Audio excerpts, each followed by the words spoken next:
The Zephyrian guards dragged Marcus Chen through the obsidian corridors of their prison ship, his boots scraping against the polished floor. Blood trickled from a cut above his left eye, and his military fatigues were torn from the skirmish that had led to his capture. The aliens' translator devices crackled as they spoke in their native tongue, occasionally letting slip fragments of meaning. Dangerous. Apex Predator. Containment Protocol 7. Marcus almost laughed. If they thought he was dangerous now, they clearly hadn't done their homework on humanity's greatest asset. Adaptability. The corridor ended at a massive blast door marked with symbols that pulsed an ominous red. The lead guard, a 7-foot-tall insectoid creature with compound eyes, pressed its clawed appendage against a bioscanner. The door groaned open, revealing a cavern-like chamber carved from black stone. "Your species thinks itself mighty," the guard chittered through its translator. "Let us see how the apex predator fares against true monsters." They shoved Marcus forward into the darkness. The blast door sealed behind him with a resounding clang that echoed through the chamber. Emergency lighting strips along the walls cast an eerie blue glow, revealing the true scope of his prison. The chamber was enormous, easily 3 stories high and the length of a football field. And he wasn't alone. A low rumble emanated from the shadows, followed by the scrape of claws against stone. Marcus's eyes adjusted to the dim light, and what he saw would have sent most sentient beings into paralytic terror. 3 creatures emerged from the darkness, each easily 15 feet long with wingspans that dwarfed small aircraft. Their scales shimmered with an oily iridescence and their eyes burned like molten gold. Dragons. Or at least, something close enough to the mythical beasts from Earth's folklore to earn the name. The largest of the 3, its scales a deep crimson, approached with the confidence of an apex predator that had never known defeat. Its massive head lowered to examine this new addition to its domain, nostrils flaring as it caught Marcus's scent. Marcus stood perfectly still, his mind racing through possibilities. These weren't Earth dragons. They were alien creatures that had likely been captured from some distant world, just as he had been. The Zephyrians were collectors, it seemed, building a menagerie of the galaxy's most dangerous predators. The red dragon's jaws parted slightly, revealing teeth the size of daggers. A thin stream of superheated gas hissed from between its lips, testing whether this small creature would flee or fight. Marcus did neither.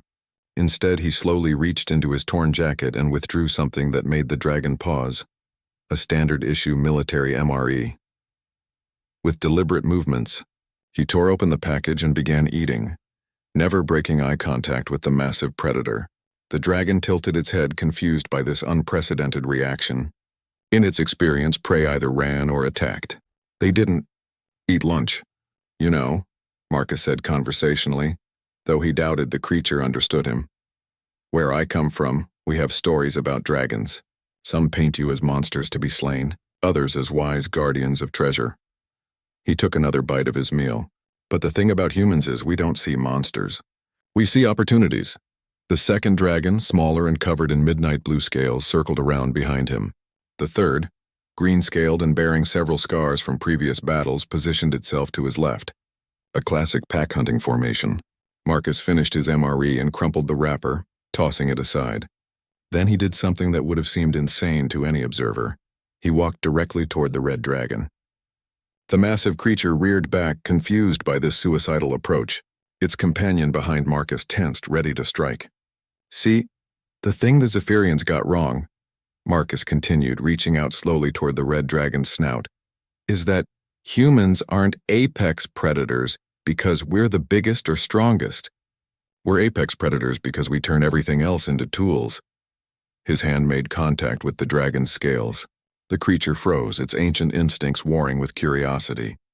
No prey had ever willingly touched it before. That includes you 3.